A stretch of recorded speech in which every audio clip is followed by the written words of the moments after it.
Stop using the TAQ-M because it's the worst marksman rifle in Modern Warfare 2. This is Worst to Best, a series where I rank all weapons within a weapon class after I've unlocked Platinum Camo and have a considerable amount of experience with each weapon. By the end of this video, you should have a general idea of what marksman rifles are worth using and which ones you should avoid.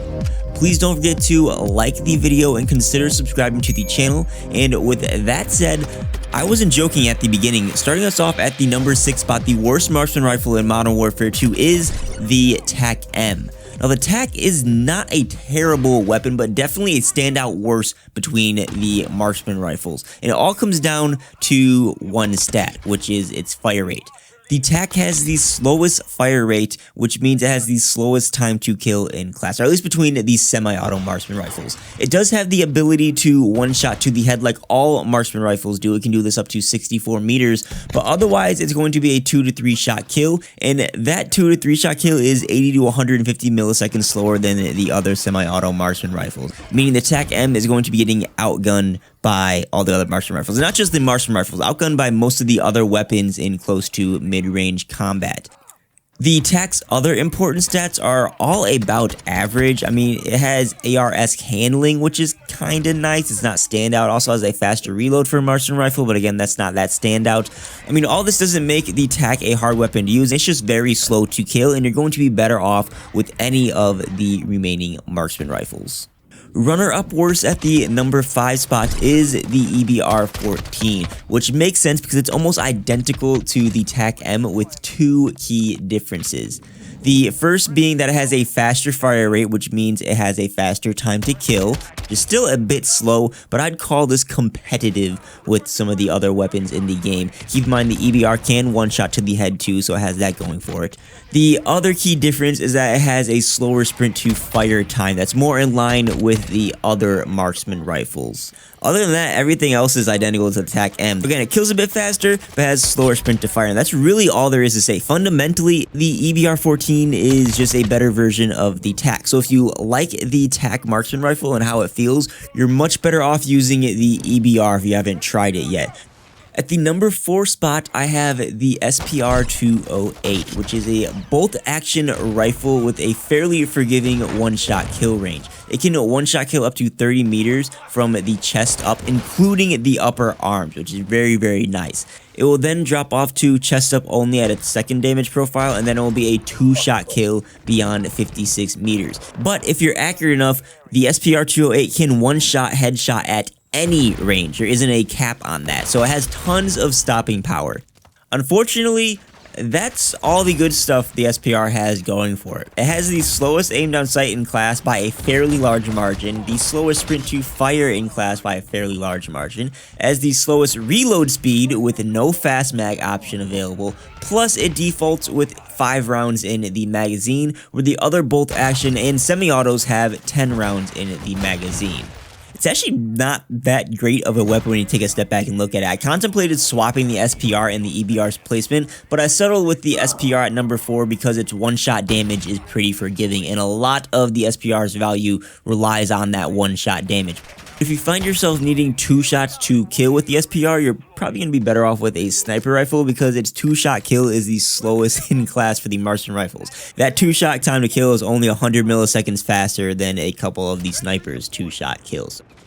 One last thing I want to touch on for the SPR defenders, because I know there's going to be a bunch of you in the comments. I know that towards the beginning of the game, the SPR was infamous for its one-shot quickscope playstyle. It was dominating a lot of lobbies, and a lot of people gravitated towards it and called it OP. I just want to say again, in case it hasn't clicked yet, there are better options than the SPR currently in the game, and I feel that the SPR had all that momentum around it because everyone needed to use it to unlock 2 sniper rifles and an upcoming marksman rifle with the new weapon platform system. So at the time, it was obviously a standout weapon because people didn't have access to the other stuff. Nowadays, not so much. If you like the SPR yourself, stick around because the good news is there's a much better option that you can use. I actually don't see myself using any of the marksman rifles we've reviewed from this point forward. The remaining 3 are just so much more viable than the first half of the list. Moving on to the number 3 spot, we have the LMS Marksman rifle. This is yet another semi-auto and my personal semi-auto of choice if I want to use that gameplay style. The LMS is very lethal with the fastest 2-shot kill between the Marksman rifles. You're looking at 180 milliseconds up to 70 meters from the waist up. That's very, very, very impressive. The only downside is that beyond 70 meters, it's going to be a 3-shot kill anywhere in the body. This is the only Marksman rifle without a 2-shot kill potential at those extreme ranges. But in my eyes, that doesn't really matter. It's going to be harder to land chest and up shots at these ranges to get that 2-shot kill with the other weapons. Plus, it's just going to be hard to land shots in general. So the one extra shot at extremely long ranges is a fine trade-off for much faster close to mid-range lethality, where 95% of your engagements will be anyway. And don't forget, this has that 1-shot headshot potential as well, up to 48 meters. As for the other stats, its aim down sights is average. Its sprint to fire time is on the faster side, like the TAQ, which is really cool. The only standout downsides to the LMS is that it has a slower reload speed. It does have a little bit of recoil. It does bounce just a little bit, but it is pretty easy to learn. And once you do get used to it, the LMS is consistent and easy to use. It's easy to get 1-shot kills or to follow up with a quick second shot if need be. I think it just gives you the most bang for your buck when it comes to Marksman rifles if you have these skills to use it. That's why it's at the number 3 spot in my personal recommendation if you prefer semi-autos. Runner up best at the number 2 spot is the SAB 50. The SAB is similar to the SPR 208, but statistically better in a few key ways. The SAB is a bolt action rifle with the same 1-shot profile if you land the chest up and the upper arms. The only downside when you compare this directly to the SPR is that the SAB's 1-shot drops off to a 2-shot kill at 44 meters, where the SPR drops off at 56 meters, so you got a 12-meter difference there. If you don't use Marksman rifles within traditional COD ranges and are using them to hold long lines of sight, that's the only scenario I see the SPR outperforming the SAB, but again, at that point you may as well be using an actual sniper rifle. Other than that, the SAB is superior at quickscoping and close to mid-range engagements because it has a faster aim down sight speed at 310 milliseconds. Its sprint to fire time is slower than average when you're comparing it to all the Marksman rifles, but it's faster than the SPR and the traditional snipers, which is nice. Plus, it has a fast mag option for a even faster reload, and you're getting the 10 rounds in the mag rather than the 5. And it has a faster fire rate, so its 2-shot kill is faster than the SPR. So again, the SAB is just a better version of the SPR. It's all around much faster with nearly identical damage. If you like the SPR, you're putting yourself at a disadvantage if you're using that instead of the SAB, just to make things clear. I love this weapon. The SAB is reliable, it's fun to use, but it's not quite as fun and as versatile as the Marksman rifle at the number 1 spot. At the number 1 spot, the best Marksman rifle, in my opinion, in Modern Warfare 2 right now, is the Lockwood Mk2. This weapon is surprisingly good at a lot of things. Quickscopers will love it with how fast and forgiving it is. Non-quickscopers who are just using Marksman rifles as a DMR will find the Lockwood to be good at that too. So let's talk damage first before handling. The Lockwood will 1-shot to the head and neck at any range, which is sweet. The neck doesn't add much more area for you to work with, but it is more forgiving than every other Marksman rifle, so that is something we have to point out. It will also 1-shot to the chest and up to 24 meters, which is perfect range for aggro quickscopers. If you're not hitting chest and up, it's going to be a 2-shot kill, and surprisingly, beyond 24 meters, it's going to be a 2-shot kill no matter where you land your shot on the body, unless of course you're hitting that 1-shot head or neck shot.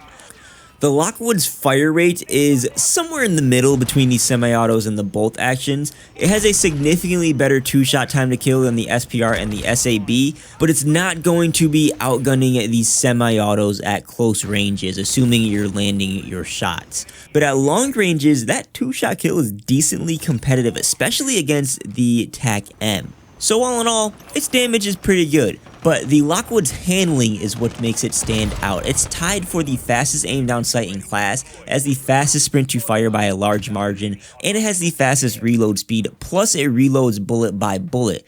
It takes about half a second to reload each bullet, which allows you to have your gun up more often. You can reload a couple times and then take a couple shots to stay in engagements longer or to engage at critical times when someone's pushing you.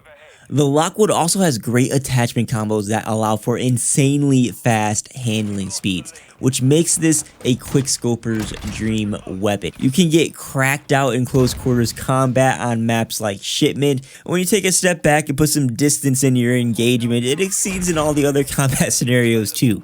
It does ask for a bit more accuracy compared to the SAB, so it may not be the best for every single player, but they made this lever action archetype way more forgiving in Modern Warfare 2 compared to recent COD titles. It is way more accessible with that larger one-shot kill area, and if you have the skill to use it, you're going to be outgunning a lot of weapons in this game. But hey, maybe you disagree with me on the Lockwood or perhaps my entire list. As always, you're encouraged to comment your own worst to best list or any of your thoughts on my list. Keep an eye out for some upcoming shorts where I'll share some of the class setups I use. And please don't forget to click like on this video, consider subscribing to the channel, and I'll catch you on the next one.